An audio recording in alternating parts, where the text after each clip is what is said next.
और लंबी चले। पीटर ने पेय का स्वाद चखने के बाद महसूस किया कि उसकी स्थिति में काफी सुधार हुआ और उसकी थकान जादू की तरह गायब हो गई। हालांकि एडन पीटर से कुछ महत्वपूर्ण बात पूछना चाहता था जो उसे लंबे समय से परेशान कर रही थी। आसपास शोर मचा रहे ये सभी लोग लड़कों को ठीक से बात करने का मौका नहीं दे रहे थे। लगातार जोरदार चीखों से उनका ध्यान भटका रहे थे। अब उनकी चर्चा का मुख्य विषय सामान्य दुनिया में वापस लौटने का रास्ता था और एडन अपने दोस्त से इसके बारे में पूछना चाहता था। यह महसूस करते हुए कि पीटर को इसके बारे में कोई जानकारी नहीं थी, एडन ने खुलासा किया कि उसने हाल ही में एक नया कौशल प्राप्त किया था जो कुछ अजीब व्यवहार का कारण बन रहा था। उत्परिवर्ती को मारने के बाद मिला यह प्रहार कौशल एक काले तारे के निशान के साथ था और यह स्पष्ट रूप से उन कौशलों से अलग था जो सिस्टम आमतौर पर उसे देता था। यह पहली बार था जब उसे एक ऐसे कौशल का सामना हुआ जिसके विवरण में काला तारा था और वो समझ नहीं पा रहा था कि यह क्षमता दूसरों से कैसे अलग थी। यह कौशल अन्य सभी की तुलना में कहीं अधिक प्रभावी था और इसलिए सिस्टम ने एडन के संबंध में अपने खेल के नियम बदल दिए थे। अचानक पीटर को एक व्यक्ति याद आया जिसने इस नए अंतरिक्ष में जागने पर काले तारे के बारे में बात की थी।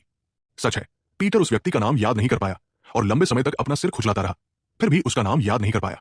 किसी भी स्थिति में वो लड़का उनकी तरह काफी मजबूत था और वो भी दूसरी दुनिया से था, लेकिन वो तुरंत इस नए अंतरिक्ष में अपनी क्षमताएं दिखाने में सक्षम था। उसने अकेले ही सभी राक्षसों को मार डाला और पीटर ये पूछे बिना नहीं रह सका कि वो इतना मजबूत कैसे बन गया। जवाब में उसने कहा कि यह उस काले तारे के कौशल की वजह से संभव हुआ जिसके बारे में एडन ने 1 मिनट पहले बात की थी। शिकार के आखिरी दिन जब पीटर उस अजनबी के साथ था, उस लड़के ने अचानक कुछ अस्पष्ट चीखा जो समझना मुश्किल था। फिर अपने हाथों को देखते हुए उसने कहा कि जिस चीज के लिए वो लंबे समय से प्रयास कर रहा था वो आखिरकार हो गया। यह बताना मुश्किल था कि उसका मतलब क्या था, लेकिन पीटर को निश्चित रूप से पता था कि उसके शब्दों में चौथे कौशल के बारे में कुछ था जो उसे घर वापस ले जा सकता था। एडन धीरे धीरे पिछले दिनों की घटनाओं को याद करने लगा और उनमें सूक्ष्म संबंध ढूंढने लगा। कुछ घंटों बाद युवा सराय के सामने खड़े थे और खुश थे कि लंबे समय बाद पहली बार वे बस आराम कर सकते थे और बियर पी सकते थे। पीटर ने खुद से वादा किया कि एक दिन वो 40 लाख कमाएगा और उन अमृतों में से कुछ खरीदेगा जिन्हें एडन ने पूरी शाम उसे पिलाया था। एडन ने जवाब दिया कि उसका दोस्त ठीक होगा, लेकिन अब उसे होटल वापस जाना था और अपने काम निपटाने थे। पीटर ने अलविदा कहते हुए हाथ हिलाया, ये उम्मीद करते हुए कि वे जल्द ही फिर मिलेंगे, और खुश था कि एडन ने उसे एक डिकैंटर औषधि अपने साथ ले जाने की अनुमति दी। अगर इस लड़के ने जो कुछ कहा वो सच था तो एक साथ 4 काले तारे वाले कौशल प्राप्त करना सब कुछ बदल सकता था और एडन को घर वापस ला सकता था। उसने फैसला किया कि वो इन 4 कौशलों को इकट्ठा करने की कोशिश करेगा और उस अजीब अजनबी की तरह ही सफलता हासिल करेगा। पीटर जिस लड़के की बात कर रहा था वो एडन जितना ही मजबूत था। हालांकि उसने अपनी सभी क्षमताओं को एक साथ सक्रिय किया, बाकी समूह के विपरीत। यह शर्म की बात थी कि पीटर उस लड़के का नाम याद नहीं कर पाया, क्योंकि अगर वो उससे मिलता तो एडन को जरूरी जानकारी आसानी से मिल सकती थी। लेकिन निराश होने की जरूरत नहीं थी, क्योंकि आवश्यक अंक इकट्ठा करने के बाद वो सफलता के करीब पहुंच सकता था और सभी 4 दुर्लभ कौशलों को इकट्ठा करने की कोशिश कर सकता था। अगले दिन उसने अच्छे कार्यों का दिन आयोजित करने का फैसला किया और गांव के बाजार चौक में दुर्लभ बीमारियों से लोगों को ठीक करना शुरू किया। बस्ती के सभी निवासी उस वैद्य के व्यवहार से हैरान थे, जिसने अचानक अपनी सेवाओं की कीमत को न्यूनतम कर दिया। तख्ती पर लड़के ने लिखा कि उसका इलाज बस्ती में सबसे सस्ता है और वो वस्तु विनिमय के आधार पर भी काम करने को तैयार है। चेहरे पर मुस्कान के साथ राहगीरों का अभिवादन करते हुए एडन ने जोर जोर से सबको अपने अस्पताल में बुलाया, कुछ सेकंड में तेजी से ठीक करने का वादा करते हुए। बेशक कई लोगों को संदेह था और उन्हें विश्वास नहीं था कि इतनी कम कीमत में उनकी बीमारी ठीक हो सकती है। हालांकि कई लोगों ने तुरंत एडन के चेहरे को पहचान लिया, जिसकी वैद्य संघ के सदस्यों में बदनामी थी। एक लड़की जो वहां से गुजर रही थी ने उसे एक संघी कहा जो अपनी क्षमताओं का उपयोग करना नहीं जानता और भोले भाले लोगों को ठगता है। उसे देखते हुए उसने उसे एक साधारण ठग माना। हालांकि एडन पहले ही कई बार अपनी क्षमताओं को साबित कर चुका था। यह काफी अपेक्षित था, क्योंकि लोग उसकी चिकित्सा की शक्ति पर तब तक विश्वास नहीं करते जब तक एडन के अलावा कोई और जादूगर मदद करने वाला न बचे। जैसे ही वो तख्ती हटाने वाला था, एक महिला उसके पास आई। चुपके से उसने उसे नमस्ते कहा और कुछ पूछना चाहती थी। एडन खुश था कि कम से कम एक व्यक्ति ने उस पर भरोसा किया। ऐसा लग रहा था कि यह महिला उसकी सेवाओं का उपयोग करने को तैयार थी, क्योंकि उसके पास प्रसिद्ध विशेषज्ञों से मदद के लिए पैसे नहीं थे। उसने स्पष्ट करना चाहा कि क्या वो वास्तव में वस्तु विनिमय के आधार पर काम करने को तैयार है और बिना भुगतान के उसका इलाज कर सकता है। पैसे के बजाय उसके पास केवल आलूओं की एक टोकरी थी और यही वो सब था जो वो वैद्य को उसकी सेवाओं के लिए दे सकती थी। एडन की मुस्कान ने दिखाया कि यह काफी था और उसने पूछा कि उसे क्या परेशानी है। अपनी पट्टी बंधी हुई बाह को खोलते हुए महिला ने कहा कि उसने खेत में खुद को चोटिल कर लिया था और अब घाव हर दिन सड़ रहा था और वो अपनी बाह को मुश्किल से महसूस कर पा रही थी। उसने पहले ही सुन लिया था कि खेत में कुदाल से लगी एक साधारण चोट भी गंभीर बीमारियों का कारण बन सकती है और अंततः व्यक्ति की मृत्यु हो सकती है। उसके जोर से बोलने से पहले ही एडेन जान गया था कि वो टेटनस की बात कर रही थी, जो स्थानीय लोगों में एक गंभीर बीमारी थी जिसका अभी तक कोई इलाज नहीं मिला था। बिना समय गवाए उसने महिला से अपना हाथ फैलाने को कहा ताकि वो सड़ते घाव का ध्यान से निरीक्षण कर सके। अपनी सर्वदृष्टि क्षमता का उपयोग करते हुए उसने तुरंत महसूस किया कि चोट को 2 दिन हो चुके थे और पुरानी पट्टियों के कारण संक्रमण का खतरा बहुत अधिक था। हालांकि सौभाग्य से वो गलत था, क्योंकि ये टेटनस नहीं बल्कि एक और बीमारी थी जिसका इलाज दूसरी दवा से हो सकता था। उसने महिला को आश्वासन दिया कि उसका मामला काफी सरल है और इसके कोई गंभीर परिणाम नहीं होंगे। सौभाग्य से उसके पास ऐसी बीमारियों के इलाज के लिए मलहम थे जो इस समस्या से आसानी से निपट सकते थे। उसने एक जार सौंपा और वादा किया कि यह दवा निश्चित रूप से मदद करेगी और उसे परिणाम की चिंता करने की जरूरत नहीं है। डिब्बे के अंदर एक अनोखी अर्धठोस औषधि थी जिसे महिला को सोने से पहले घाव पर लगाना था। उसने उसे याद दिलाया कि घाव पर साफ पट्टियां लगाना न भूले ताकि सड़न उसकी पूरी बाह में न फैले। एडेन हैरान था कि महिला के पास घर में कोई साफ पट्टी नहीं थी और वो अपने पति की पुरानी पट्टियों का उपयोग कर रही थी जो उसने कई साल पहले पहनी थी। यह भयानक शब्द सुनकर वो अचानक मुड़ा और इस समस्या को हल करने के लिए तंबू के दूसरी तरफ गया। इसके लिए उसे 50 ग्राम वजन के 10 घास के गट्ठर चाहिए थे जिनसे वो इस गरीब महिला के लिए पट्टियां बनाने वाला था। अपनी नई कपड़ा निर्माण क्षमता का उपयोग करते हुए उसने कच्चे माल को जल्दी से पट्टी में बदल दिया और देश का सबसे अच्छा वैद्य कहलाने का अपना अधिकार साबित किया। आम लोगों के लिए ऐसा कपड़ा प्राप्त करना मुश्किल था, क्योंकि एक टुकड़ा पट्टी के लिए वे एक महीने में कमाई हुई हर चीज दे सकते थे। महिला खुश थी क्योंकि किसी ने पहले कभी उसकी ऐसी देखभाल नहीं की थी और उसे एहसास हुआ कि वो एडेन जैसे व्यक्ति से मिली थी। एडेन ने बस अलविदा कहते हुए हाथ हिलाया और उससे हमेशा नई पट्टियां इस्तेमाल करके अपनी देखभाल करने को कहा।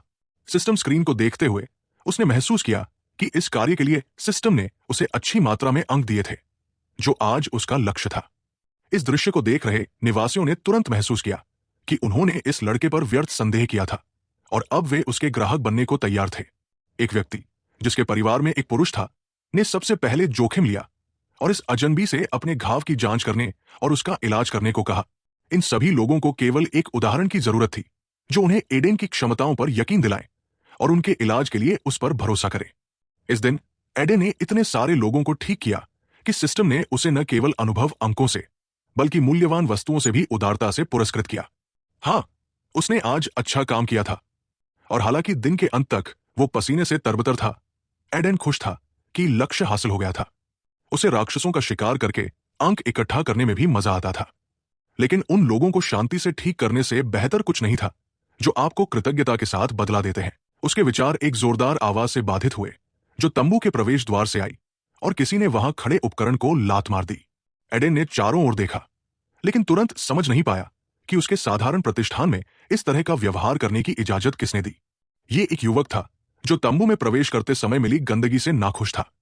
यह लड़का एक अंगरक्षक के साथ आया था और उसने कहा कि अगर एडेन कुछ दिलचस्प पेश करता है तो वो कुछ औषधियां खरीद सकता है। सबसे पहले उसे शांति से तंबू में प्रवेश करना चाहिए था, न कि इलाज केंद्र में चीजें इधर उधर फेंकनी चाहिए थी। एडेन पहले भी कई बार ऐसे नवधनाढ़ियों से मिल चुका था, लेकिन उसने चेहरे पर मुस्कान रखी और पूछा कि उसे कौन सी औषधियां चाहिए। आराम से बैठकर उस लड़के ने घोषणा की कि वो इस दुकान से कोई भी सबसे महंगी औषधि खरीद सकता है। उसके हावभाव से साफ था कि वो किसी धनी कुलीन परिवार से था, लेकिन वो एडेन की दुकान में क्या कर रहा था? यह समझना मुश्किल था कि वो क्या चाहता था, लेकिन एडेन उसे हैरान करने को तैयार था और जादुई क्रीम के जार की ओर बढ़ा। वो केवल यही उत्पाद बेचता था और उसने कुछ जार जादुई क्रीम खरीदने की पेशकश की। अब युवक को एहसास हुआ कि उसके सामने कोई साधारण ठग नहीं, बल्कि वही दुर्लभ औषधि का निर्माता था। इस लड़के, जिसका नाम रॉबर्ट था, ने तुरंत विनम्रता से अपना परिचय दिया और मुलाकात की शुरुआत में अपने व्यवहार के लिए माफी मांगी।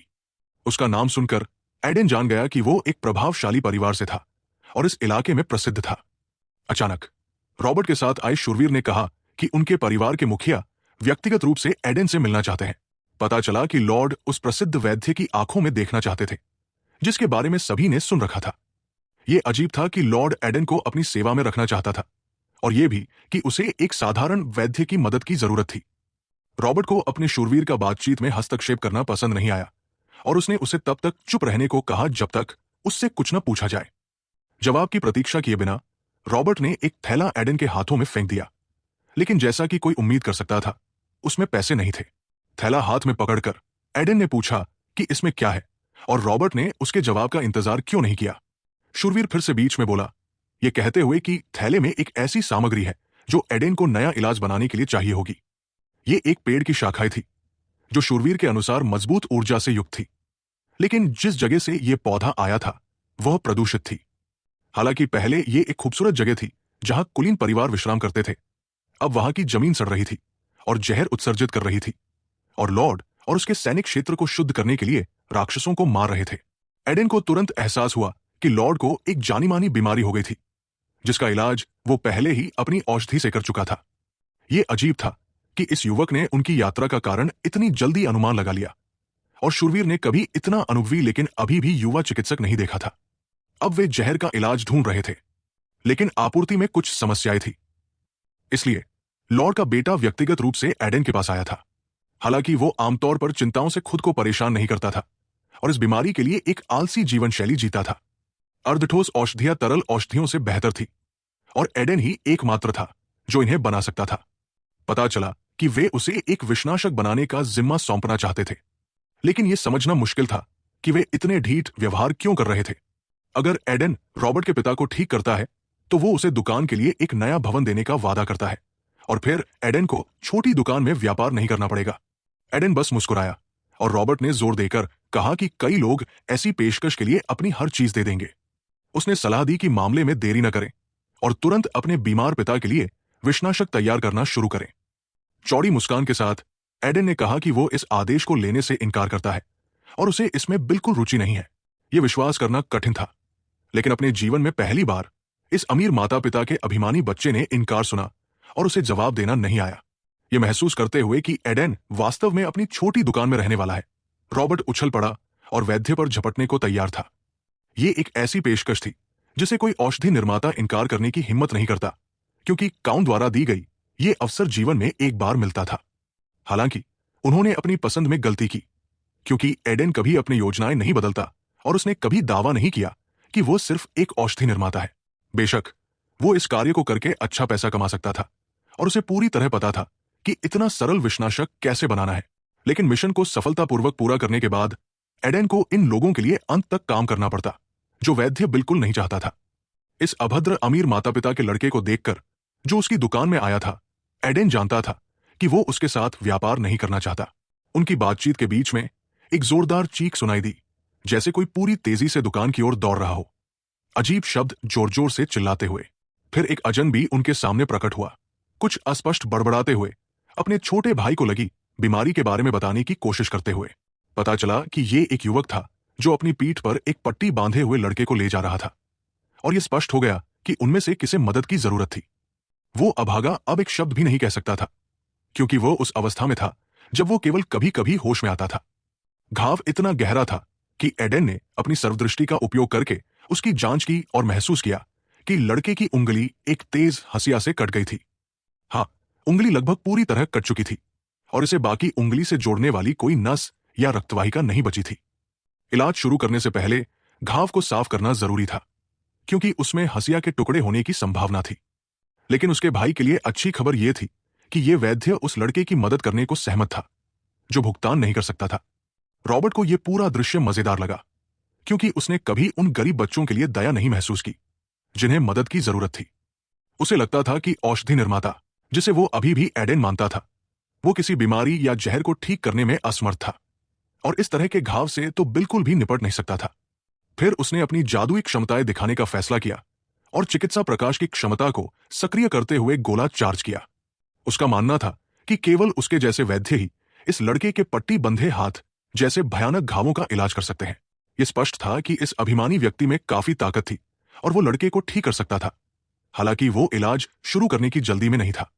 अपने भाई को देखकर उसे एहसास हुआ कि वो इतनी महंगी सेवाओं के लिए जरूरी पैसे का एक छोटा सा हिस्सा भी कभी नहीं कमा पाएगा।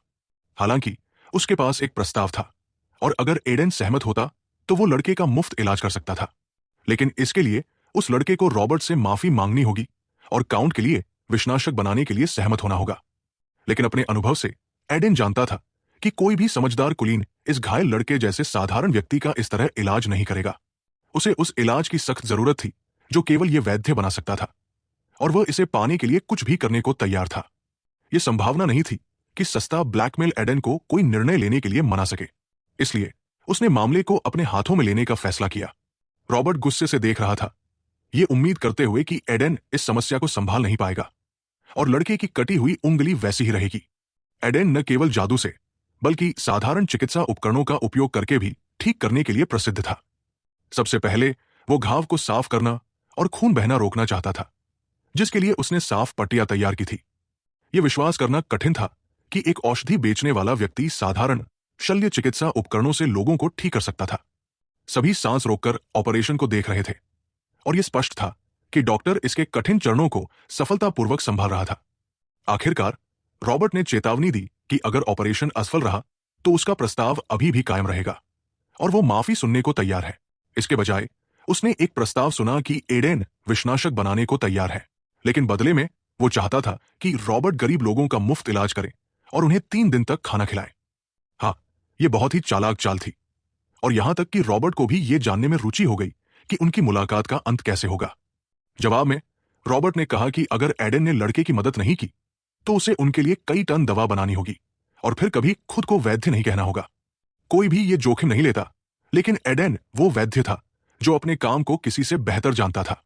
उसने कहा कि वो उंगली को बस सिल देगा, लेकिन व्यवहार में यह बहुत कठिन होता। इसलिए उसने कुछ और करने का फैसला किया। साधारण धागों के बजाय उसने जादुई पारदर्शी धागे बनाने की क्षमता को सक्रिय किया, जो प्रक्रिया को बहुत सरल और तेज कर देगा। वो ऑपरेशन को लगभग पूर्णता के साथ कर सकता था, और अगर छोटी मोटी खामियां भी होती तो डॉक्टर के अलावा कोई और उन्हें नोटिस नहीं करता। अपनी सर्वदृष्टि का उपयोग करते हुए एडन ने तुरंत मरीज की बाह की जांच की और चीरे की जगह ढूंढ ली। रॉबर्ट बस इस पूरे तमाशे के खत्म होने का इंतजार कर रहा था ताकि वो वैद्य को आज बोले गए शब्दों पर पछतावा करवा सके। तीनों की प्रतिक्रियाओं से रॉबर्ट ने महसूस किया कि उसे माफी नहीं मिलेगी, बल्कि उसे एडन द्वारा प्रस्तावित सौदे की शर्तें पूरी करनी होंगी। धीरे धीरे हर गुजरते सेकंड के साथ लड़के के हाथ और उंगली के बीच का छेद बंद होने लगा, और यह स्पष्ट था कि एडन वास्तव में वही वैद्य था जिसके बारे में सभी बात कर रहे थे। उसे एहसास हुआ कि उसे सिस्टम से सर्वश्रेष्ठ क्षमता की उम्मीद नहीं करनी चाहिए और उसे अब अपने पास मौजूद सभी कौशलों का उपयोग करना चाहिए। उंगली का असफल प्रत्यारोपण एक जटिल ऑपरेशन था, लेकिन अगर वो सब कुछ ठीक करता तो वो इस कार्य को संभाल सकता था। लड़के की क्षतिग्रस्त नसों को जोड़ने के लिए एकाग्रता की आवश्यकता थी, और एडन की उंगली पर मौजूद अंगूठी इसमें उसकी मदद कर सकती थी। सभी सांस रोककर ऑपरेशन को देख रहे थे, और हर गुजरते मिनट के साथ यह स्पष्ट हो रहा था कि डॉक्टर इसके कठिन चरणों को सफलतापूर्वक संभाल रहा था। ऑपरेशन पूरा होने से पहले एडन ने डर के साथ महसूस किया कि उसने एक महत्वपूर्ण पैरामीटर को ध्यान में नहीं लिया था, और सिस्टम ने बताया कि उसने सहन शक्ति मापदंड को नजरअंदाज किया था। एडन की सहन शक्ति लगभग 0 थी, और ऐसे ऑपरेशनों के लिए पूरी सहन शक्ति बार और ताकत का भंडार चाहिए था। एक कदम और बाकी था, और एडन ने उम्मीद की कि उसकी ताकत ऑपरेशन को सफलतापूर्वक पूरा करने के लिए काफी होगी। आखिरी टाके के धागे को पकड़कर उसने मुस्कुराते हुए घोषणा की कि ऑपरेशन सफलतापूर्वक पूरा हो गया है और अब हम आराम कर सकते हैं। उंगली सिल दी गई थी, और लड़के की हथेली पर केवल ऑपरेशन के लिए इस्तेमाल किए गए जादुई धागे का एक सीवन बचा था। यह विश्वास करना कठिन था कि बिना जादू के यह डॉक्टर इतना जटिल ऑपरेशन कर सकता था, लेकिन सभी ने इसे अपनी आंखों से देखा। यह सब बहुत करीब था, और अगर एडन ने ऑपरेशन को थोड़ा और देर से पूरा किया होता तो वो बीच में ही बेहोश हो सकता था। अब सभी बुरी चीजों को भूलना संभव था, क्योंकि लड़का पहले की तरह जीवित रहेगा और उसे उन यातनाओं का अनुभव नहीं करना पड़ेगा जो उसने एडन से मिलने से पहले सहा था। रॉबर्ट बहुत गुस्से में था, क्योंकि उनका समझौता अभी भी लागू था, लेकिन वो फिर से हारा हुआ था। उसने कहा कि यह एक ठग का सस्ता हथकंडा था, और ऐसी प्रक्रिया के बाद लड़के की उंगली हिल नहीं पाएगी, जिसका मतलब था कि सब कुछ व्यर्थ था। यह अजीब था कि वो सोचता था कि एडन ऐसा कदम उठाएगा और लड़के को सिली हुई लेकिन हिल न पाने वाली उंगली के साथ छोड़ देगा। अगर कोई संदेह बाकी था तो एडन ने अपना हाथ आगे बढ़ाया और अपनी जीवन शक्ति को सक्रिय किया। यह साबित करने के लिए तैयार था कि वो हमेशा अपने काम का मास्टर रहा है। कुछ सेकंड बाद युवा मरीज ने अपनी आंखें खोली, और सबसे पहले उसने अपने उद्धारक और उस व्यक्ति को देखा जिसने अंत तक ऑपरेशन की सफलता पर विश्वास नहीं किया था। उसने उनके चेहरों को धुंधला देखा, और उनकी आवाजें सुनी, जैसे कि वे कहीं दूर से आ रही हों। जब पूछा गया कि क्या वो अपनी उंगली हिला सकता है, तो लड़के ने धीरे धीरे अपना हाथ उठाया और मुट्ठी बंद की, जो ऑपरेशन की सफलता का संकेत था। एडेन ने उम्मीद की कि यह सबूत उसके अविश्वासी प्रतिद्वंद्वी के संदेहों को दूर करने के लिए काफी होगा। अब रॉबर्ट की बारी थी कि वो सौदे का अपना हिस्सा पूरा करे, अगर काउंट का बेटा अपने वचन पर कायम रहता। लड़के ने समझा कि उसके पास कोई विकल्प नहीं है और गुस्से में जादुई हार को फर्श पर फेंक दिया, जो उसने इस डॉक्टर से सट्टे में हार गया था। अपने मेहमानों के पीछे एडेन ने युवा सज्जन को सलाह दी कि अगर वो अंत तक अपने वचन को निभाने को तैयार है तो सब कुछ नियमों के अनुसार करे। उसने तुरंत उस कलाकृति को पहचान लिया, जो पहनने पर अपने मालिक की किस्मत को 30% बढ़ा देती थी। अभी भी होश में न आते हुए लड़के ने डॉक्टर की ओर मुड़कर पूछा कि क्या काउंट का बेटा वाकई अपना वचन निभाएगा। वैद्य को कोई शक नहीं था कि वो 3 दिन तक गरीबों का मुफ्त इलाज करेगा, क्योंकि उसके पिता उसे कोई विकल्प नहीं छोड़ेंगे। लड़का अपने सभी दोस्तों को बता सकता था कि वे शहर के चौक में मुफ्त इलाज और भोजन पा सकते हैं, और उन्हें सलाह दे सकता था कि इस अवसर को न चूकें और काउंट से मदद मांगे। सराय में पहले से ही युवा काउंट के अजीब व्यवहार की चर्चा हो रही थी, जिसे मूर्ख नवधनाढ़े माना जाता था, और अब उसने उदारता दिखाई। जूलिया को विश्वास नहीं हो रहा था कि अफवाहें सच थी और रॉबर्ट वास्तव में वो काम मुफ्त में कर रहा था, जिसकी कीमत बहुत थी। एडे ने दिखावा किया कि उसे समझ नहीं आ रहा कि क्या हो रहा है, और वो जूलिया को काउंट रॉबर्ट के साथ अपनी मुलाकात के बारे में बताना नहीं चाहता था। वो जानता था कि उसने एक मुफ्त क्लिनिक खोला था और गरीबों को भोजन बांट रहा था, क्योंकि बस्ती के लगभग सभी निवासी वहां पहले ही इकट्ठा हो चुके थे। जूलिया को चिंता थी कि क्लिनिक खुलने के बाद एडन के मरीजों की संख्या कम हो जाएगी, क्योंकि शायद सभी काउंट पर भरोसा करेंगे। हालांकि लड़का खुश था कि लोग मुफ्त मदद पा सकेंगे और एक बार इंसानियत के साथ उनका इलाज होगा। युवा वैद्य का दिल इस विचार से गर्म हो गया कि काउंट का बेटा अब कितना गुस्से में होगा, सट्टे की शर्तों को पूरा करने के लिए मजबूर। वैसे आज वो मिस जूलिया के लिए आलू लाया था और खुश होगा अगर वो रात के खाने के लिए कुछ स्वादिष्ट बनाए। वो अपने पति को बचाने के लिए वैद्य का आभार प्रकट करने में खुश थी और शायद ही कभी उसकी दिखाई गई दयालुता को भूल पाए। सच है, एडन को आज रात के खाने से और ऊर्जा नहीं मिलेगी, क्योंकि उसने हाल ही में अपनी ऊर्जा पुनर्प्राप्ति क्षमता का उपयोग किया था। जब उसने फिर से रूलेट खेला, लड़के को ठीक करने के बाद एक मूल्यवान वस्तु पाने की उम्मीद में, सिस्टम ने फिर से उसे निराश किया और उसे नई कलाकृति नहीं दी। यह अजीब होता अगर उसे फिर से भाग्य मिलता, क्योंकि सिस्टम आमतौर पर लगातार कई बार इतना उदार नहीं होता। जीवन शक्ति क्रिस्टल, जो एडेन की सूची में जुड़ा, बहुत काम आया और उसके शस्त्रागार में एक शानदार जोड़ बन गया। यह क्रिस्टल सहन शक्ति औषधि के लिए एक उत्कृष्ट घटक हो सकता था, और तब काम आता था जब किसी की ताकत लगभग खत्म हो जाती थी। उस शाम पीटर और उसका दोस्त फिर से उस जगह पर मिले जहां वे हाल ही में लंबे समय बाद पहली बार मिले थे। उसने अपने दोस्त को एक मुफ्त कलाकृति के लिए एक कार्ड सौंपा। साहसी संघ में पीटर ने इसे एक मूल्यवान उपहार के रूप में प्रस्तुत किया। बेशक वो उदार दिखना चाहता था, हालांकि उसका वास्तव में एक छोटा सा कर्ज था। एडे ने दिखावा किया कि उसने हमेशा इस कलाकृति को पाने का सपना देखा था, हालांकि वो इसके बिना भी काम चला सकता था, जैसा कि उसने अपनी पूरी जिंदगी किया। लेकिन पीटर ने अपने दोस्त की उंगली पर एक अंगूठी देखी जो वो अपने साथ रखता था और जो किसी भी कलाकृति की दुकान में बहुत महंगी थी। एडे ने चेतावनी दी कि वो इस अंगूठी को स्थायी रूप से उपयोग करने का इरादा नहीं रखता और इसे केवल अस्थायी रूप से पहना है, हालांकि वो जल्द ही इसके बिना काम करने की योजना बना रहा था। अंगूठी के मूल्य के बारे में अफवाहें अतिशयोक्तिपूर्ण थी और इसे कलाकृति की दुकान में बेचना भी इतना आसान नहीं था। वैद्य को जो मुख्य चीज रुचिकर थी वो था नया हथियार जो वो निकटतम दुकान में खरीदने जा रहा था। दुकान में प्रवेश करते हुए उसने महसूस किया कि बाहर से ये साधारण लगती थी, लेकिन अंदर का सामान पहली नजर में आश्चर्यजनक था। मालिक एक मिलनसार व्यक्ति था जिसने एडेन को पास आने और अपनी पसंद का हथियार चुनने के लिए आमंत्रित किया। लेकिन सबसे पहले वो एक जादुई क्रिस्टल वाला हार बेचना चाहता था जो अपने मालिक को भाग्य में उच्च वृद्धि देता था और जो रॉबर्ट द्वारा फर्श पर फेंके जाने के बाद टूट गया था। उसने नहीं सोचा था कि क्रिस्टल इतना नाजुक है और कम ऊंचाई से गिरने पर आसानी से टूट सकता है।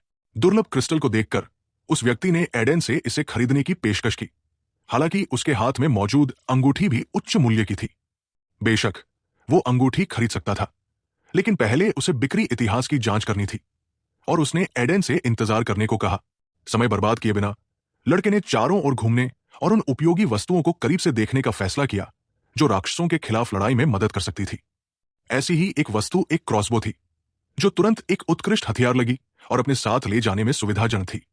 दूर की मार करने वाले हथियार हमेशा उपयोगी होते हैं, खासकर जब तेजी से चलने वाले राक्षसों का सामना हो। एडेन ने एक ऐसी ऊर्जा महसूस की जो अन्य कलाकृतियों की ऊर्जा से बहुत अलग थी। जब उसने अपना हाथ क्रॉसबो के पास लाया तो उसे सिस्टम ने बताया कि उसे यह हथियार खरीदना चाहिए, जो भविष्य में उसे और अन्य लोगों को कई बार बचाएगा। एडेन ने पहले कभी ऐसा संकेत नहीं देखा था और सिस्टम ने उसे सूचित किया कि उसे इस क्रॉसबो के लिए कोई भी कीमत चुकानी होगी, भले ही ये अन्य सभी वस्तुओं से अधिक महंगा हो। यह अजीब था कि वो इस विशेष हथियार में इतनी रुचि ले रहा था, क्योंकि अन्य लंबी दूरी के हथियार भी उसके मिशन के लिए उपयुक्त हो सकते थे। फिर मुड़ते हुए उसे लगा कि कोई उसे करीब से देख रहा है, हालांकि दुकान में केवल वह और विक्रेता थे। उसी क्षण एक पुरुष आवाज ने घोषणा की कि सब कुछ तैयार है। हालांकि उसने तुरंत मेहमान के अजीब व्यवहार को नोटिस किया। पास आकर विक्रेता ने पूछा कि उसे क्या हुआ, लेकिन एडेन ने उसे आश्वासन दिया कि वो बस थोड़ा सोच रहा था। वो अभी भी क्रॉसबो से नजरें नहीं हटा रहा था, जो उसे पुकार रहा था, और क्रॉसबो स्वयं विशेष लग रहा था और अपने भविष्य के मालिक को अपनी ओर बुला रहा था। विक्रेता ने तुरंत घोषणा की कि यह उसकी दुकान का सबसे मूल्यवान हथियार है और कहा कि अनुभवी शिकारियों ने हाल ही में इसे एक अंधेरे जंगल में अन्य अवशेषों के बीच पाया और उसे ऊंची कीमत पर बेचा। यह क्रॉसबो एक जादुई बटुए के साथ आया, जिसमें केवल एक सिक्का डालना होता है और बटुआ उसे एक तेज तीर में बदल देता है। यह दिखाने के लिए कि यह कैसे काम करता है, विक्रेता ने ऐसा ही किया और एक पल बाद उसके हाथों में एक भरा हुआ क्रॉसबो था। तीर छोड़ने के बाद उसने निशाने को मारा और यह स्पष्ट हो गया कि तीर की गति किसी भी राक्षस को नष्ट करने के लिए काफी थी। क्रॉसबो को लगातार 5 बार दागा जा सकता था और इस कलाकृति के ऐसे गुण एडेन को वास्तविक चमत्कार लगे। हालांकि कीमत अविश्वसनीय थी, क्योंकि एडेन को क्रॉसबो के लिए 15 मिलियन सोना देना पड़ता। हालांकि विक्रेता ने चेतावनी दी कि अगर एडेन अभी हथियार खरीदने को सहमत होता तो वो 1 मिलियन कम कर देगा और इसे 14 मिलियन सोने में बेच देगा। अगर अंगूठी बेचने के पैसे को शामिल किया जाए तो एडेन को लगभग 6.5 मिलियन सोना मिल सकता था, क्योंकि दुकान का मालिक इतना भुगतान करता। यहां तक कि 2 बेची गई कलाकृतियों के पैसे जोड़ने पर भी एडेन की बचत क्रॉसबो की पूरी लागत को कवर करने के लिए पर्याप्त नहीं थी। यह संभावना नहीं थी कि विक्रेता एक साथ कई मिलियन कम कर देगा। इसलिए एडेन ने नजरें फेरी और सिस्टम की ओर रुख करने का फैसला किया। अगर सिस्टम अभी भी वैद्य पर नजर रख रही थी तो वो उसे 4 मिलियन दे सकती थी और फिर वो जो वो कहेगी वो करेगा। अगर पैसे कम पड़ते हैं तो विक्रेता ने वादा किया कि वो कुछ समय के लिए क्रॉसबो को रिजर्व में रखेगा। एडेन के पास मौजूद दुर्लभ कलाकृतियों को देखते हुए वो शायद जल्दी ही बाकी राशि जुटा लेगा। अब उसे समझ आया कि उसे इस दुकान की सिफारिश क्यों की गई थी और मुस्कुराते हुए उसने क्रॉसबो को रिजर्व में रखने और बाकी राशि कमाने के लिए कहा। हथियारों की दुकान में समय का पता ही नहीं चला, क्योंकि बाहर अंधेरा हो चुका था और अब उसके लिए घर जाने का समय था। अगले दिन उसने सबसे पहले साहसी संघ के भवन में जाकर मदद मांगने का फैसला किया।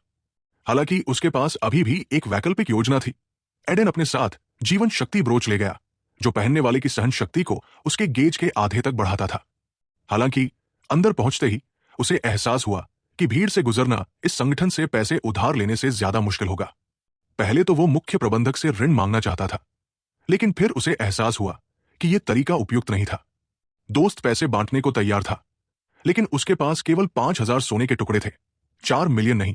उसके हावभाव से साफ था कि वो धीरे धीरे अपनी नई जिंदगी का आदी हो रहा था और भले ही वे घर नहीं लौटे, वो जल्द ही पूरी तरह इसके आदी हो जाता। लेकिन ये एडेन ही था जिससे वो आंतरिक आवाज, जो 3 साल से चुप थी, ने बात की।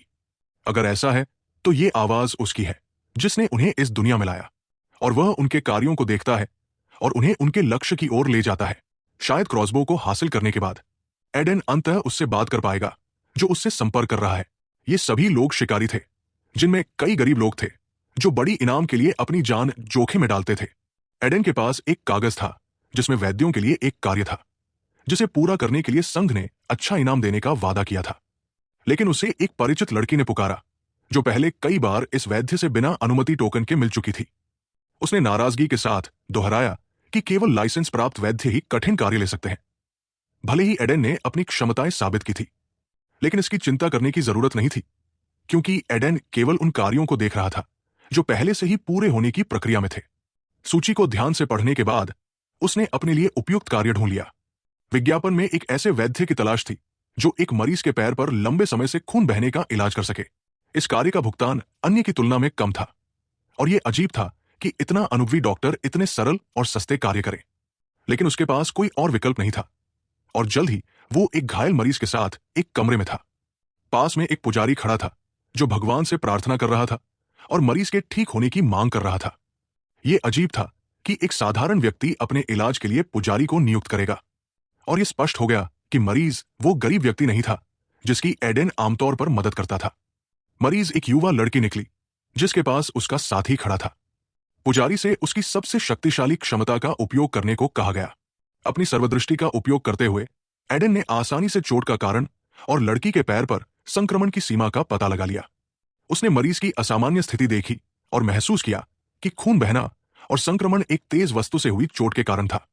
उसने छोटे दांतों के निशान भी देखे जिनके बारे में पुजारी को शायद पता नहीं था, क्योंकि उसके पास एडेन जैसी क्षमता नहीं थी। जैसे ही पुजारी कार्रवाई करने की तैयारी कर रहा था, अजनबी का हाथ उसकी ओर बढ़ा, उसे रोकने की कोशिश करते हुए। एडेन ने कहा कि ऐसा नहीं करना चाहिए और पुजारी को संभावित गलती के बारे में चेतावनी दी।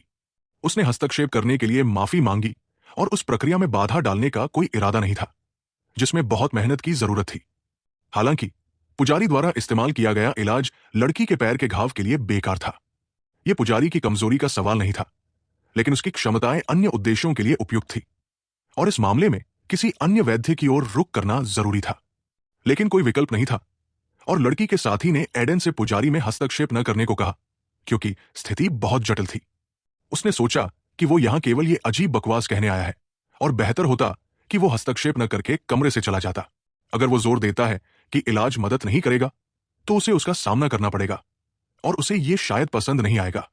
जवाब की प्रतीक्षा किए बिना लड़की ने उसे कमरे से बाहर धकेल दिया, ये महसूस करते हुए कि पुजारी अपनी पूरी शक्ति का उपयोग नहीं कर पाएगा जैसा कि चिकित्सा प्रक्रिया के लिए आवश्यक था। फिर जोर से दरवाजा पटकते हुए वो इस कष्टप्रद लड़के से छुटकारा पाकर खुश थी। अब एडेन केवल इतना कर सकता था कि वे उसकी मदद के लिए बुलाए, जैसे सभी वे लोग जो शुरू में उसकी क्षमताओं पर भरोसा नहीं करते थे। लेकिन फिर इस बात की शिकायत करने का कोई मतलब नहीं कि उसने उन्हें चेतावनी नहीं दी थी, क्योंकि असफल प्रक्रियाओं के बाद वे आमतौर पर घुटनों पर माफी मांगते हुए आते थे, और फिर वही सामान्य स्थिति दोहराई गई, क्योंकि पुजारी अपनी क्षमताओं के बावजूद अपनी चिकित्सा जादू का परिणाम नहीं देख सका। हताशा में उसने प्रकाश को अधिकतम तक बढ़ाया और मरीज के पैर पर केंद्रित करते हुए पूरी ताकत से घाव को ठीक करने की कोशिश की। लेकिन प्रक्रिया को कई बार दोहराने और उसके पैरों को देखने के बाद उसे एहसास हुआ कि इस विधि ने कोई परिणाम नहीं दिया। शार्लोट, लड़की की दोस्त, समझ नहीं पा रही थी कि क्या हो रहा है और दैवीय प्रकाश का जादू उसकी साथी को ठीक क्यों नहीं कर रहा था। खून बहना बंद नहीं हुआ और लड़की पिछले कुछ दिनों की तरह ही स्थिति में थी, जिसका मतलब था कि उसका जीवन वास्तव में खतरे में था। सब कुछ उसी तरह दोहराया गया जैसे पिछले वैद्य के साथ हुआ था। लेकिन लड़की अंत तक मानती थी कि चर्च के पुजारी के पास एक महान उपहार है, लेकिन चाहे वो इस कमरे में किसी को भी लाए, कोई भी जादूगर मदद नहीं कर सका, और उसके पास केवल एक विकल्प बचा था। इस लड़की, जिसका नाम एला था, ने वैद्य को यह कहते सुना था कि पुजारी का जादू काम नहीं करेगा, और वह जानता था कि कौन सी विधि इस्तेमाल करनी है। अगर वो पास में था तो तुरंत उसके पीछे दौड़ना पड़ता, क्योंकि केवल वही मदद कर सकता था। लेकिन शुरू से ही शार्लोट को यह लड़का संदिग्ध लगा, और उसका मानना था कि वो उन ठगों से अलग नहीं है जो आसान पैसा चाहते हैं। अब बहुत कुछ दांव पर था, और अगर कोई उसकी साथी को ठीक नहीं कर सका तो कम से कम एक बार अपने नियम तोड़ने लायक था। अपनी दोस्त का हाथ पकड़कर उसने महसूस किया कि उसके हाथ बर्फ जैसे ठंडे थे, और लड़की ऐसी लग रही थी जैसे वो इस दुनिया को छोड़ने वाली हो। अब उसे कोई शक नहीं था कि उसे कार्रवाई करनी होगी, और उसने जल्द से जल्द युवा वैद्य को लाने का वादा किया। जल्द ही वो मेहमान कक्ष में दौड़ी जहां जूलिया थी, और उस वैद्य के बारे में जानकारी मांगी जो हाल ही में बैठक कक्ष से निकला था। पता चला कि वो लड़का उसके पास ही था और जानता था कि जैसे ही पुजारी का जादू काम नहीं करेगा, वो कमरे से बाहर दौड़ेगी। अब उसने स्वीकार किया कि पुजारी की दैवीय शक्ति ने मदद नहीं की और एडेन पर किए गए हमले व्यर्थ थे। फिर उसकी आंखों में सख्ती से देखते हुए उसने कहा कि वो लड़का बीमारी का कारण जानता है और केवल वही उसकी दोस्त को ठीक कर सकता है। अब उसे शर्मिंदगी के साथ लज्जित होना पड़ा, क्योंकि एडेन ने उसे उस कमरे में हुई घटना और 10 मिनट पहले उसने वैद्य को कैसे कोसा था याद दिलाया। उसका मानना था कि असफलता का कारण अन्य वैद्यों का अनुभव की कमी थी, हालांकि वास्तव में कारण कुछ और था। फिर गहरे झुककर माफी मांगते हुए उसने उसे अपने शब्दों को दिल से न लगाने और अपनी दोस्त को बचाने की विनती की। लेकिन इसकी जरूरत नहीं थी, क्योंकि एडेन पहले से ही उस कमरे में जाने के लिए तैयार था और शार्लोट की ओर मुड़कर उसने मूर्खतापूर्ण हरकतें बंद करने और उसके पीछे चलने को कहा। अब उसे मरीज की जांच यथासंभव जल्दी करनी थी, बिना बातचीत में समय बर्बाद किए, और ऑपरेशन के बाद इस विषय पर वापस आना था। सबसे पहले यह जानना जरूरी था कि लड़की को चोट क्यों लगी, न कि अन्य वैद्यों की तरह पहली मिली क्षमता को सक्रिय करना। यहां तक कि पुजारी ने स्वीकार किया कि वो इस स्थिति में असहाय था और अब वो केवल भगवान पर भरोसा कर सकता था, जो लड़की को फिर से खड़ा होने में मदद कर सकता था। चेहरे पर हल्की मुस्कान के साथ हेनरी ने चेतावनी दी कि उसे पुजारी की क्षमताओं पर कोई संदेह नहीं था, लेकिन वो पहले से जानता था कि बीमारी का कारण कुछ और था। हालांकि इस व्यक्ति की क्षमताएं साधारण चिकित्सा तक सीमित नहीं थी और उसने सैकड़ों प्रकार के जहरों का अध्ययन किया था, जिनके खिलाफ उसने अपने जादू का उपयोग किया था। लेकिन ये सभी शब्द उस व्यक्ति के शब्दों जैसे थे, जो बस अपनी क्षमताओं का दिखावा करना चाहता था। पुजारी की बात सुनने के बाद एडन मरीज की ओर मुड़ा और उसकी स्थिति का सावधानी से निरीक्षण किया, ताकि प्रारंभिक निष्कर्ष निकाले जा सके। उसके पैर को देखकर उसने महसूस किया कि यह चोट उत्परिवर्तियों के साथ लड़ाई में लगी थी, और लड़की ने पुष्टि की कि यह एक हफ्ते पहले हुआ था। गांव की ओर जाते समय उन पर विशाल चूहों ने हमला किया था। हालांकि ये राक्षस उन जगहों के अन्य उत्परिवर्तियों जितने ताकतवर नहीं थे। घाव शुरू में गंभीर नहीं था और एला ने सोचा कि उसे थोड़ा दर्द सहना चाहिए जब तक कि दर्द कम न हो जाए। अजीब बात यह थी कि शार्लोट को भी उस लड़ाई में हल्की चोट लगी थी, लेकिन उसे इलाज की जरूरत नहीं पड़ी और चोटों के सभी निशान पहले ही ठीक हो चुके थे। विशाल चूहों के पीछा से बचने के बाद उन्हें गोब्लिन के एक समूह से भागना पड़ा, जिन्होंने 2 लड़कियों के छोटे समूह को देख लिया था। और गोब्लिन से भागने के बाद उन्हें दलदल में मगरमच्छों द्वारा पीछा किया जाने लगा, और लड़कियां चमत्कारिक रूप से इन सभी परीक्षाओं से बच गई। 2 लड़कियों की इन साहसिक कहानियों को सुनना थोड़ा मजेदार था, जिन्होंने कभी सुरक्षित भागने के रास्ते खोजना नहीं सीखा। एडेन को देखकर लड़की ने याद दिलाया कि उसके पैर अभी भी दर्द कर रहे थे और दर्द हर दिन बढ़ रहा था। लेकिन अगर सोचा जाए तो ऐसा लगता था जैसे उसे कोई दर्द महसूस नहीं हो रहा था। हालांकि यह अनुभूति अजीब और शब्दों में वर्णन करना कठिन थी। शायद अपनी उदास स्थिति के कारण एला तुरंत समझ नहीं पाई कि दर्द कहाँ है, और इसलिए डॉक्टर के पास नहीं गई। अब पुजारी को एहसास हुआ कि उसका पहला अनुभव निश्चित रूप से उसे धोखा नहीं दे रहा था। लड़की के घाव से निकलने वाला काला जादू उसे तुरंत उस भयानक आभा की याद दिला गया, जिसका सामना उसने साम्राज्य के सबसे भयावह स्थानों में किया था। अब यह स्पष्ट था कि दैवीय प्रकाश उपचार इसलिए असफल रहा क्योंकि लड़की को काले जादू से अभिशप्त किया गया था। लेकिन चेहरे पर मुस्कान के साथ एडेन ने घोषणा की कि पुजारी फिर से गलत था और इसमें कोई काला जादू शामिल नहीं था। हां, ऐसी टिप्पणियां यहां तक कि पवित्र पिता को भी चिढ़ा सकती थी, और उसने एडेन को अपने वरिष्ठ सहकर्मी की आलोचना करने से पहले अपने शब्दों को चुनने की चेतावनी दी। हालांकि लड़के को पहले से ही चोट का असली कारण पता था, जो शुरू से ही उसके लिए स्पष्ट था। उसने अपनी अवशोषण क्षमता को सक्रिय किया और लड़की के शरीर को प्रकाश ऊर्जा से ढक दिया, जिसने उसके पैर से बीमारी को बाहर निकाला। लड़के के हाथों में औषधि अचानक धुंध में बदल गई, जो अजीब लग रहा था, जैसे कि वो काला जादू इस्तेमाल कर रहा हो। पुजारी ने तब देखा कि एला का खून बहना बंद हो गया और उसे एहसास हुआ कि यह लड़का वास्तव में एक प्रतिभाशाली वैद्य था। एडेन ने समझाया कि उसने पुदीने के सांद्र का इस्तेमाल किया, क्योंकि कीटों से लड़ने के लिए ब्रूड औषधियां सबसे अच्छी होती है, और लड़की के पैर में कुछ कीट थे। लेकिन करीब से निरीक्षण करने पर खून के नीचे दलदल में रहने वाले परजीवी के दांतों के निशान दिखाई दिए। दलदल कई कीटों के लिए सबसे अच्छी जगह थी, जिसमें कई परजीवी शामिल थे जो त्वचा के नीचे छिप जाते थे। लड़की को याद आया कि उसने दलदल में कीट देखे थे, लेकिन उसे विश्वास नहीं हो रहा था कि इनमें से एक प्राणी उसके शरीर के अंदर था। शार्लोट ने डर के साथ चूहों के हमले के बाद अपने गालों और हथेलियों पर घावों को याद किया और अपने चेहरे पर ऐसा ही कीट महसूस करने की कोशिश की। उसकी दोस्त को चोट तब लगी थी जब वे पानी में खड़ी थी और संभवतः परजीवी तालाब की गहराई से एला तक रेंग कर आया था। लड़के ने उसका अनुमान सही बताया, क्योंकि केवल एला को कीटों से नुकसान हुआ क्योंकि वह चूहों से चोटिल होने के तुरंत बाद पानी में घुसी थी। इसका मतलब था कि उसके पैर में एक विदेशी वस्तु थी और इसलिए पुजारी का इलाज काम नहीं कर रहा था। लेकिन खुशी मनाने में अभी जल्दबाजी थी, क्योंकि उन्हें कारण पता चल गया था और अब उस परजीवी से छुटकारा पाना था जो इतनी परेशानी पैदा कर रहा था। चूंकि घाव में दर्द नहीं हो रहा था, इसका मतलब था कि कीट में दर्द निवारक कौशल था, और केवल उच्च स्तरीय उत्परिवर्तियों में ऐसे कौशल होते हैं। एडेन ने समस्या हल करने के लिए आखिरी उपकरण लिया और चाकू के तेज झटके के साथ उसने लड़की का पैर फिर से काट दिया, क्योंकि कोई और विकल्प नहीं था। इसके तुरंत बाद एला के पैर से एक प्राणी निकला जो इस पूरे समय उसकी ऊर्जा पर भोजन कर रहा था। यह परजीवी बहुत कमजोर था और यह एला के शरीर में तब तक रहता जब तक कि वो उसे पूरी तरह से थका न दे और उसकी सारी जीवन ऊर्जा न ले ले। लड़की ने डर के साथ देखा कि उसके शरीर से एक ऐसा प्राणी निकला जिसका सामना उसने केवल जंगल में किया था, लेकिन अब वो उसके शरीर में पूरी तरह से जम गया था। यह कल्पना करना कठिन था कि लड़की की आत्मा में क्या चल रहा था। जबकि एडेन शांति से परजीवी की गतिविधियों को देख रहा था, उसे नजरों से ओझल नहीं होने दे रहा था। राक्षस तुरंत एक तरफ भागा, इस जगह को यथासंभव जल्दी छोड़ने की कोशिश करते हुए, क्योंकि कोई भी देरी उसे तत्काल मृत्यु की धमकी दे रही थी। पुजारी और उसके युवा सहायक के ऊपर से कूदकर वो कमरे के दूसरी तरफ पहुंच गया और एडेन उसे जाने देने वाला नहीं था जब तक कि उसने शुरू किया काम पूरा न कर लिया। उसी चाकू को निकालकर जिसे उसने अभी मरीज के पैर में चीरा लगाने के लिए इस्तेमाल किया था, एडेन उस क्रिया को दोहराने के लिए दृढ़ था। सभी डर के साथ देख रहे थे कि काली जोंक, जो वास्तव में उस क्षेत्र के जल क्षेत्रों में रहने वाला एक राक्षस था, वो प्रकट हुआ।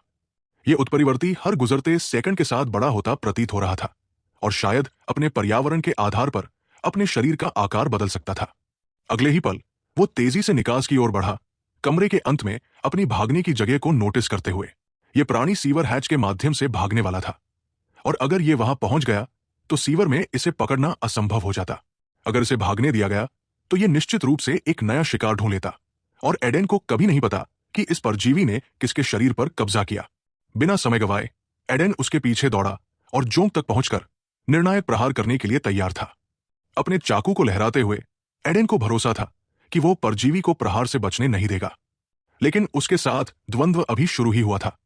आखिरी क्षण में जब चाकू की धार जोंक के दांतों वाले मुंह को छूने वाली थी, उसने किसी तरह प्रहार की दिशा का अनुमान लगाया और एक तरफ हट गई, ये साबित करते हुए कि वो पहली नजर में लगने से कहीं अधिक फुर्तीली थी। विशाल प्राणी ने खुद को प्रहार से बचाते हुए टाल दिया। एडेन ने नाराजगी के साथ महसूस किया कि अपने आकार के बावजूद इस राक्षस में ऐसी फुर्ती थी कि वो अंत तक लड़ेगा। उत्परिवर्ती इस वैद्य के साथ खेलता प्रतीत हो रहा था और यहां तक कि अच्छी तरह धार वाला चाकू का ब्लेड भी उसे डराने में असफल रहा। वो कमरे में इतनी तेजी से घूम रहा था कि यह अनुमान लगाना लगभग असंभव था कि वो अगला कदम किस दिशा में लेगा। जैसे ही एडेन ने अपना सिर दाई ओर घुमाया, जो कमरे के दूसरी तरफ थी और ऐसा लग रहा था कि वो केवल बचाव के मूड में नहीं थी। अगर कमरे में कम लोग होते तो शायद वो उनमें से किसी एक के साथ लड़ाई में उलझने की कोशिश करती, लेकिन उनकी संख्या उसकी सबसे बड़ी कमजोरी थी। एक लड़की जिसके साथ हाल तक वे आपसी समझ नहीं बना पाए थे और अब एक ही टीम में राक्षस के खिलाफ लड़ रही थी, एडेन की मदद के लिए दौड़ी। वो भी प्रशिक्षित थी और एक गहरी छलांग के साथ वो हवा में ऊंचाई पर थी ताकि राक्षस को हिलने से पहले पकड़ ले। उत्परिवर्ती अभी भी फर्श पर पड़ा था और एक तरफ रेंगने का समय नहीं मिला जब लड़की ने अपनी सटीक छलांग लगाई। अब जब वो विशाल जोंक के करीब थी, वो निश्चित रूप से उसे भागने नहीं देती। बाहर से देखते हुए एडेन ने महसूस किया कि यह परजीवी को पकड़ने का शानदार मौका था, जो अपनी जगह पर स्थिर होकर लड़की को देख रहा था। बिना समय गवाए एडेन तेजी से आगे बढ़ा और एक शक्तिशाली लात के साथ राक्षस को कमरे के उस पार उड़ा दिया। प्रहार के बाद जोंक दीवार की ओर उछल गई और यह स्पष्ट था कि कुछ समय के लिए उसने अपनी सतर्कता खो दी थी। एडेन ने इस क्षण का फायदा उठाया, उसके पास दौड़कर और अपने चाकू को लहराया। उसने चाकू को इतनी तेजी से नीचे लाया कि उसका ब्लेड सीधे जोंक के दांतों वाले मुंह में गया, जिससे उसका जीवन समाप्त हो जाना चाहिए था। लेकिन इस स्थिति में एडेन ने महसूस किया कि प्राणी अभी भी जीवन के संकेत दिखा रहा था और ऐसा लग रहा था कि चाकू के प्रहार से वो मरने वाला नहीं था। अगले ही पल जोंक तेजी से एक तरफ कूदी और यह समझना मुश्किल था कि उसने घातक प्रहार को कैसे सह लिया। राक्षस ने तब अपनी आकार बदलने की क्षमता का उपयोग किया और बहुत छोटा हो गया, जिससे एडेन का काम और मुश्किल हो गया। जल्दी से चारों ओर देखने के बाद परजीवी ने एक और रास्ता देखा जिसके माध्यम से वो इस जगह को तेजी से छोड़ सकता था। ये एक सुविधाजनक ऊंचाई पर खिड़की थी और अविश्वसनीय गति के साथ राक्षस सीधे वहां की ओर दौड़ा। दुर्भाग्य से कोई भी समय पर प्रतिक्रिया नहीं कर सका और कुछ क्षणों बाद जोंक बाहर थी। एडेन ने इस परिणाम की उम्मीद नहीं की थी और उसे एहसास हुआ कि उसे बाहर पकड़ना घर के अंदर की तुलना में कहीं अधिक मुश्किल होगा। खिड़की से बाहर देखते हुए उसने केवल प्राणी को उनसे और दूर रेंगते हुए देखा, जो शहर के सीवर नहर में छिपने का इरादा रखता था। राक्षस से छुटकारा पाने का केवल एक तरीका था और अगर उसने अब इसका उपयोग नहीं किया तो कोई और मौका नहीं मिलता। पुदीना और कुछ अन्य महत्वपूर्ण सामग्रियों से युक्त जादुई अमृत की बोतल निकालकर एडेन इसका उपयोग करने के लिए तैयार था। उसने प्राणी पर माना का एक शक्तिशाली विस्फोट भेजा, जिसने उसे कुछ देर के लिए रोक दिया, जिससे उसे निर्णय लेने के लिए कुछ सेकंड मिले। बिना समय गंवाए वो उत्परिवर्ती की ओर चाकू लेकर बढ़ा, जो अब पहले से कहीं अधिक कमजोर था। एडेन ने कुछ सटीक प्रहार करने की तैयारी की, ताकि उसे यथासंभव कमजोर किया जा सके जब तक कि वो अपनी ताकत वापस न पाले। अपनी सर्वदृष्टि की मदद से उसने आसानी से निर्धारित किया कि राक्षस का खून लगभग पूरी तरह खत्म हो चुका था और वो जल्द ही अपनी आखिरी ताकत खो देगा। केवल एक आखिरी प्रहार बाकी था और ये दुष्ट प्राणी अपने भाग्य को स्वीकार करने के लिए मजबूर हो जाता। लेकिन जब उसने चाकू को राक्षस के शरीर में घूंपा तो ब्लेड अचानक आधा टूट गया और हमेशा की तरह यह सबसे अनुपयुक्त क्षण में हुआ। टूटे हुए चाकू को हाथों में पकड़कर एडेन ने महसूस किया कि प्राणी की त्वचा इतनी मजबूत थी कि ऐसा प्रहार भी उसे भेद नहीं सका। अब हथियार के बजाय उसके हाथ में एक दयनीय टुकड़ा था, जो अब उसकी मदद नहीं कर सकता था और राक्षस भाग सकता था।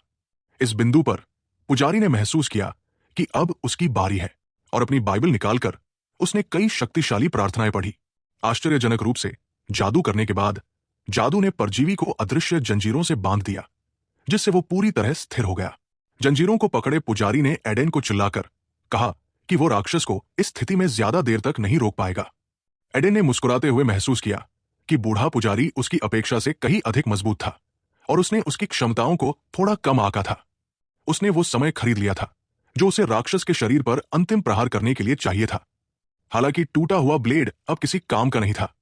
अचानक किसी ने एक नया खंजर फेंका और वो निश्चित रूप से एडेन के हाथों में गिरा, जो बिल्कुल समय पर था। पता चला कि शार्लोट इस पूरे समय लड़ाई की प्रगति का अनुसरण कर रही थी और उसे एहसास हुआ कि ये लड़का उसकी मदद के बिना नहीं कर सकता। इस चाकू के साथ शार्लोट वो काम पूरा कर सकती थी जो उसने शुरू किया था, जबकि पुजारी का बंधन जादू अभी भी प्रभावी था। हालांकि उत्परिवर्ती धीरे धीरे होश में आया और एक तेज हलचल के साथ जादुई जंजीरों से मुक्त हो गया और पुजारी उन्हें रोक नहीं सका। अब एडेन राक्षस को भागने देने के लिए तैयार नहीं था और शार्लोट के हथियार से लैस होकर उस पर झपटा।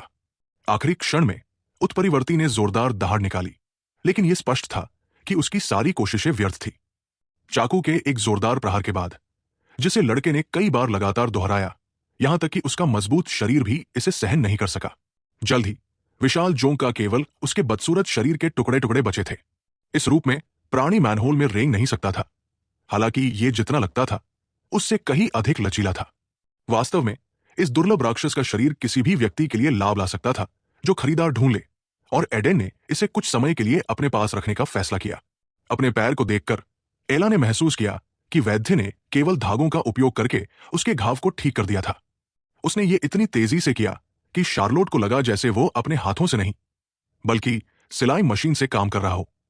कुछ समय तक लड़की को दर्द महसूस नहीं होगा, क्योंकि एडेन के जादुई धागों ने उसकी दर्द सहनशीलता को बढ़ा दिया था। आंखों में आंसुओं के साथ उसने स्वीकार किया कि वो पहले ही अपनी मृत्यु को स्वीकार करने के लिए तैयार थी, और अगर एडेन ना होता तो वो आज मर जाती। उसने धन्यवाद का जवाब चौड़ी मुस्कान के साथ दिया, ये कहते हुए कि वो बस अपना काम कर रहा था। फिर थोड़ा आराम करने के लिए बैठते हुए लड़के ने कहा कि अब पवित्र पिता को अपनी असफलता की सूचना देने का समय है। इन शब्दों के बाद एक अजीब ठहराव हुआ और पुजारी को समझ नहीं आया कि किस असफलता की बात हो रही है। एक युवा वैद्य से जिसने इतना कम देखा था, ऐसे शब्द सुनना अपमानजनक था, जो उसे अपने काम को खराब करने का आरोप लगाने की हिम्मत करता था। हालांकि यह एकमात्र तरीका था जिससे पुजारी को उसका इनाम मिल सकता था, और उसे यह समझना चाहिए और नाराज नहीं होना चाहिए। यह महसूस करते हुए कि कोई रास्ता नहीं है, पुजारी अपनी असफलता की सूचना देने साहसी संग गया। प्रवेश द्वार पर उससे मिलकर लड़की को विश्वास नहीं हुआ कि बूढ़ा व्यक्ति कार्य में असफल रहा और अब इसके बारे में ईमानदारी से बता रहा था। उसे अपनी असफलता पर बहुत शर्मिंदगी थी और यह कल्पना करना कठिन था कि उसके दिल में क्या चल रहा था, क्योंकि इसके कारण एक व्यक्ति की मृत्यु हो सकती थी। वो हमेशा बस्ती के मुख्य चर्च का सबसे उच्च श्रेणी का पुजारी रहा था और किसी अन्य वैद्य के पास उसकी जैसी क्षमताएं नहीं थी। यह व्यक्ति उनके पास था, पुजारी की बात ध्यान से सुना और समझ गया कि उसने अपनी मिशन को अंत तक पूरा किया। एडेन ने साबित कर दिया कि बिना आधिकारिक चिकित्सा अनुमति के वो जटिल कार्य कर सकता है जो पूर्णकालिक कर्मचारियों की क्षमता से परे हैं। और धन्यवाद के शब्दों के बजाय शार्लोट ने कहा कि वो संघ के अनुरोध को रद्द करना चाहती है, जिसने इस संगठन की प्रतिष्ठा को खराब कर दिया। लड़की के पास इसके लिए एक अच्छा कारण था और नियमों के अनुसार संघ को उसकी जमा राशि का आधा हिस्सा वापस करना पड़ता था।